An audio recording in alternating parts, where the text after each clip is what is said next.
여러분 무더운 한 주 또 어떻게 지내셨습니까? 모두 건강하시길 바랍니다. 오늘 시편 산책 시편 67편을 교독합니다.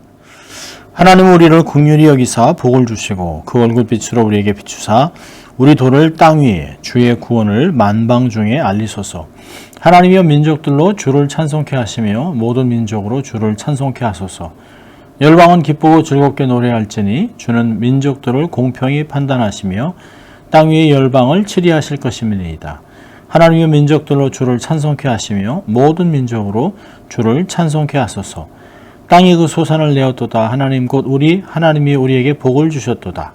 하나님이 우리에게 복을 주시리니 땅의 모든 끝이 하나님을 경외하리로다. 아멘. 오늘은 땅끝을 위한 기도라는 제목으로 말씀을 나누려고 합니다. 본문의 표제에는 시, 곧 노래, 인도자를 따라 현악에 맞춘 것이라고 되어 있습니다. 시편 전체에 그 현악에 맞춘 노래라고 표제하고 붙은 것이 7편이 있습니다. 4편, 6편, 54, 55, 61, 67, 그리고 76편이 있습니다. 그 내용이 대개가 하나님의 도우심을 요청하는 내용이 대부분인데요. 그런데 오늘 시편과 76편은 조금 분위기가 다릅니다. 아주 장중한 분위기에서 밝은 분위기로 바뀌는 듯한 느낌을 줍니다. 본 시편은 누가 기록했는지 어떤 사건을 배경으로 하는지 전혀 기록되어 있지 않습니다. 아무것도 말하지 않습니다. 다만 6절에 땅이 그의 소산을 내어주었으니 표현이 있습니다. 그래서 추수 이후의 절기인 장막절에 낭송이 되었다고 합니다. 그래서 추수감사 찬송으로 불렸는데요. 하지만 오늘 본문을 이렇게 가만히 보면 추수의 기쁨이나 추수를 하게 된 그 원인이 하나님께 있다. 그래서 하나님께 감사를 드리는 내용으로 있지 않습니다. 오히려 이스라엘에게 베풀으신 하나님의 은혜와 은총과 구원의 은총이 온 세상으로 확대되기를 소망하는 내용을 담고 있습니다. 그래서 이 보고 있는 관점이 아주 세계적입니다. 오늘 구절을 보면 4절이 핵심 구절로 되어 있습니다. 그리고 그걸 중심으로 3절과 5절이 동일한 내용이고요. 그리고 마치 겉모습같이 너쉘로 1절과 2절 그리고 6절과 7절이 싸고 있는 그런 모양을 하고 있습니다. 이것을 신학적으로 인클루시오라고 부르기도 합니다. 자, 시인은 시편 기자는 몇 가지를 간구하고 있는데요. 첫째는 복을 달라라고 얘기하고 있습니다. 하나님 우리를 긍휼히 여기사 복을 주시고 그 얼굴 빛으로 우리에게 비추사 이렇게 내용이 있습니다. 마치 시편 기자는 민수기 6장 24절부터 26절에 제사장 아론의 축도를 기억하고 있습니다. 여러분 아시죠? 여호와는 내게 복을 주시고 너를 지키시기를 원하며 여호와는 그의 얼굴을 내게 비추사 은혜 베푸시기를 원하며 여호와는 그 얼굴을 내게로 향하여 두사 평강 주시기를 원하노라. 이 민수기 6장 이 아론 제사장의 축도는 아주 익숙한 이스라엘 백성들에게는 아주 익숙한 내용입니다. 여러분 개신교에서는 매번 예배를 마칠 때마다 축도로 예배를 이렇게 마치죠. 고린도후서 13장 13절에 주 예수 그리스도의 은혜와 하나님의 사랑과 성령의 교통하심이 너희 우리에게 함께 있을지어다. 축도하는 내용이 조금씩 다루시지만 대동소이합니다. 이것을 근거로 해서 그 신학교회는 모두가 다 축도로 예배를 마칩니다. 그래서 우리는 이 축도에 대해서 아주 익숙하죠. 여기 보면 시편 기자는 하나님의 눈길이 머무는 땅, 또 삶이 되기를 소원합니다. 하나님의 임재가 늘 삶에 있는 그런 것들을 축복이라고 얘기합니다. 신명기 11장 11절과 12절에 모세는 약속의 땅은 어떤 곳인가? 라고 이렇게 얘기합니다. 너희가 건너가서 얻을 땅은 산과 골짜기가 있어서 하늘에서 내리는 비를 흡수하는 땅이요. 내 하나님 여호와께서 권고하시는 땅이라. 새초부터 새말까지 내 하나님 여호와의 눈이 항상 그 위에 있느니라. 세상의 땅과는 다릅니다. 있는 것으로 노력해서 얻는 것이 아니라 하나님을 바라보고 하나님이 주시는 것을 받아서 누리고 또 그 하나님께서 때를 따라 권고하시고 찾아오셔서 복되게 하시는 내용, 우리는 시편 65편에서 이미 그것을 봤죠. 그리고 하나님의 눈이 그 땅을 늘 보고 있습니다. 어떻게 살아가고 있는지, 그래서 하나님이 어떻게 축복을 주실지 그것을 늘 보고 있다라고 얘기하는 것이죠. 시편 기자는 이러한 복을 생각하면서 복을 달라고 얘기하고 있습니다. 또 2절에는요, 열방의 구원을 위해서 기도합니다. 여러분, 시편 기자의 복을 구하는 기도는 범상치가 않습니다. 자기들에게 주신 복을 가지고 자기들만 살겠다는 것이 아니라 그걸 통해서 다른 민족들에게 구원의 은혜를 전하려고 하는 목적이 있습니다. 보세요. 2절에는 주의 도를 땅 위에 주의 구원을 모든 나라에게 알리소서라고 기도했습니다. 그리고서 그 4절을 싸고 있는 것 3절과 5절에서는 모든 민족들이 주를 찬송하기를 바라고 있습니다. 그리고 그 7절에서는 땅의 모든 끝이 하나님을 경외하기를 바라는 시인의 마음이 보이고 있습니다. 축복의 통로가 되는 삶을 구하고 있습니다. 열방을 위해서 기도하는 제사장의 삶을 얘기하죠. 제사장의 부르심을 다시 확인하는 것입니다.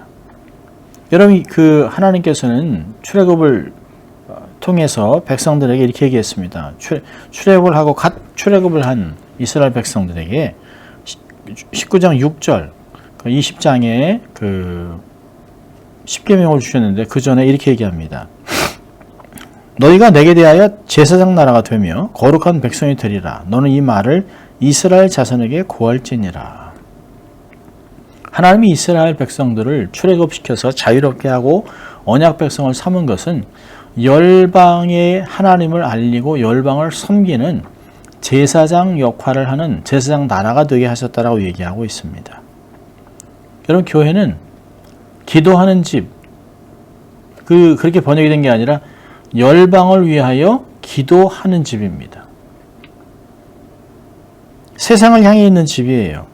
그러니까 교회를 통하여 하나님의 복음이, 나를 통하여 온 세상으로 복음이 퍼져나가는 것을 이야기하고 있습니다. 그래서 사도 바울은 우리가 그리스도의 향기, 그리스도의 편지가 됨에 대해서 고린도 후서 2장 3절에서는 이야기하고 있습니다. 자, 보면 또 세 번째로 시편 기자는 민족들로 주를 찬송케 해달라고 3절과 5절에 똑같은 내용을 반복하고 있습니다. 여러분, 주를 찬송하는 것은 아무나 할 수 있는 것이 아니에요.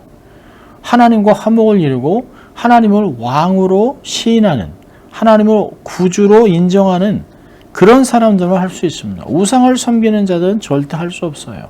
불신자들은 하나님을 찬송할 수 없습니다. 하나님 여호와가 창조주, 구원자, 만군의 왕임을 인정하는 사람들만 찬양을 할 수 있는 것입니다. 그래서 시편 기자는 하나님이 열방의 왕으로 통치하게 될 것을 바라보면서 기도하고 있습니다. 결국에는 하나님께서 온 백성들에게 하나님을 알게 하고 하나님을 계시해서 그들이 하나님을 받아들이고 모든 열방이 하나님을 경배하기를 소망하고 있습니다. 모든 민족이 다 구원받기를 원하는 기도, 선교지향적인 삶이죠. 그게 바로 하나님의 마음입니다. 잃어버린 영혼을 위한 하나님의 마음. 마치 누가복음 15장에 나와 있는 탕자와 같이 아버지가 큰아들에게 내 동생 찾아와 라고 기록되어 있지 않지만 아버지는 아들에게 늘 그런 얘기 하지 않았겠습니까? 집 나간 동생을 찾아오너라, 둘째를 찾아오너라 라고 얘기하지 않았겠어요? 하나님께서는 당신의 품을 떠나고 당신을 거역하는 탕자 같은 자식들을 지금도 기다리고 있는 것입니다. 그것이 하나님의 마음, 선교지향적인 삶입니다. 여러분, 4절을 보면 주는 민족들을 공평히 판단하시며 열방을 치리할 것이라. 하나님이 절대 기준을 가지고 상선보락을 행하세요. 그래서 의의 기준대로 삶을 살아가는 당신의 백성들의 삶에 의미가 부여되는 것입니다. 우리는 세상과 다른 사람들이에요. 세상은 우리를 통해서 하나님을 바라보는 것입니다. 하나님 나라의 부유함을 보는 것입니다. 하나님의 기준, 거룩, 하나님의 영광을 보게 되는 것입니다. 세상과 똑같이 살아간다면 우리는 세상의 소금과 빛으로 살아가는 것이 아닙니다. 빛의 자녀로 살아가는 것이 아니에요. 하나님이 원하시는 삶, 그 그것이 무엇인지 우리는 깨달아야 됩니다. 남들에게 말하기 전에 먼저 우리가 어떤 사람인지를 신분을 드러내며 삶을 살아가는 것 너무 중요한 것이죠. 자, 네 번째로는 7절에 온 세상이 하나님을 경외하기를 바란다고 얘기하고 있습니다. 하나님 우리에게 복을 주시리니 땅의 모든 끝이 하나님을 경외하리로다. 여러분, 하나님을 경외하는 것과 율법을 지키는 것은 인간의 본분이라고 전도서 12장 13절과 14절은 얘기합니다. Whole duty of man is to fear God and keep His commandments. 사람이라면 사람의 본분, 사람이 해야 될 첫째 된 의무는 하나님을 경외하는 것이에요. 그리고 그분을 말씀을 따르는 것입니다. 지키는 것입니다. 온 세상이 복을 받고 하나님의 살아계심을 깨닫게 되고 은혜가 온 세상으로 팽창되기를 사실은 시편 기자는 기도하고 간구하고 소망하고 있는 것입니다. 우리는 날마다의 삶에서 하나님을 경험하고 살아가고 있는가 돌아봐야 합니다. 나는 정말 세상에서 세상과는 다르게 살아가기 위해서 애를 쓰고 몸부림쓰고 정말 내가 세상에서 녹아지는 소금 또 빛과 같은 역할을 감당하고 있는가 돌아봐야 합니다. 자, 우리가 세 가지를 한번 적용을 한번 해보면 첫째로는 축복의 통로가 되라는 것입니다. 내가 먼저 복을 받고 그것을 주위에 흘려보내는 삶을 살게 하는 것입니다. 그렇게 살아내는 것입니다. 어떤 것을 집착하고 절대 나눠주려고 하지 않은 그런 그냥 정말 자린고비 같은 삶이 아니라 넉넉하게 손을 베풀어 사람들에게 나누며 살아가는 것입니다. 일불도 좋습니다. 코로도 좋습니다. 주위에 내게 도움을 구하는 홈레스들을 못 본 채 하지 마시고 그냥 지나치지 마시고 적은 것이라도 나누면서 God bless you. 하나님의 축복을 구해 보십시오. 그들의 입에서 우리들에게 God bless you라고는 하나님의 축복을 받으라고 하는 그런 말들이 돌아올 것입니다. 그것이 그리스도의 향기요 그리스도의 편지로 살아가는 것이에요. 여러분, 거룩한 소원을 가지세요. 여러분, 복이 절대로 나의 삶에서 멈추면 안 됩니다. 그러면 썩습니다. 아니면 다 빠져나가 버립니다. 내게 허락하신 축복이 세상에 계속 흘러가게 하면 내 삶은 축복이 흐르는 삶이 됩니다. 축복도 경험하고 축복이 늘 흐르는 삶이죠. 그러니까 결국은 나와 만나고 나를 스치고 지나가는 사람들이 다 하나님의 복을 경험하는, 나와 관계된 모든 것들을 축복하시는 하나님, 시편 138편의 말씀을 우리는 경험하게 되는 것입니다. 나를 지나치는 사람들은 다 복을 받을 것이다 라고 하는 그런 자신감, 그럼 또 마음을 갖고 삶을 살아가시기를 바랍니다. 신령한 것을 경험하고 맛보게 됩니다. 하나님의 살아계심을 알게 됩니다. 우리가 잘 알고 있는 20세기의 순교자 짐 엘리엇,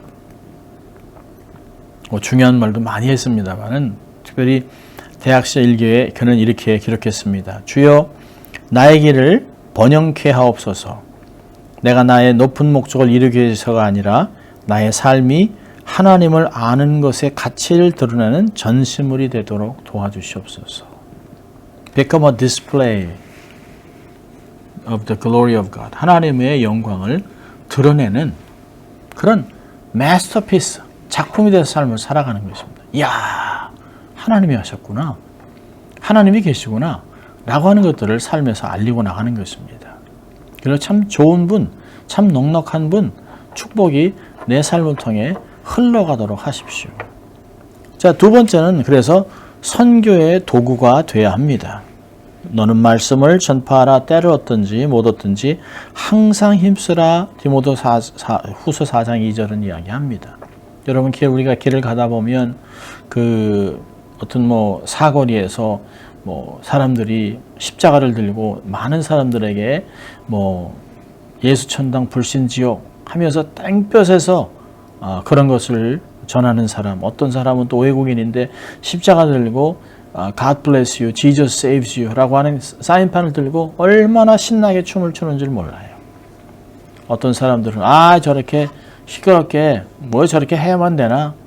여러분, 하나님이 얼마나 기뻐하시겠습니까? 그 땡볕에 한 영혼이라도 죽게 돌아오기를 바라서 그렇게 나가서 전도하는 것, 우리는 귀하게 보아야 하는 것입니다. 점잖게가 어디 있습니까? 한 영혼이 구원을 받기 위해서라면 내 모든 것을 바칠 수도 있는 것이에요. 그래서 선교사가 선교지로 가는 거 아니겠습니까? 순교하는 건 아니겠어요? 복음을 전달하는 사명을 감당하십시오. 영혼 구령이 모든 성도들이 힘써야 될 내용입니다. 땅끝까지 복음을 전하라 그러지 않았습니까? 너는 가서 복음을 전하라 그랬습니다. 모든 성도들은 예외가 없습니다. 우리에게 성령이 임하시면 권능을 받고 예루살렘과 사마리아와 땅끝까지 가서 복음을 전하라. 그렇게 말씀하셨습니다. 증인되라고 얘기하셨어요. 예수를 전하는 것이 삶의 라이프 스타일이 되어야 됩니다. 가는 선교사가 되든지 보내는 선교사가 되든지 선교사로 살아야 됩니다. 여러분, 나를 대신하여 나가 있는 선교사들을 귀하게 여겨야 합니다. 잘 섬겨야 합니다. 여러분, 내가 나가야 되는 것이에요.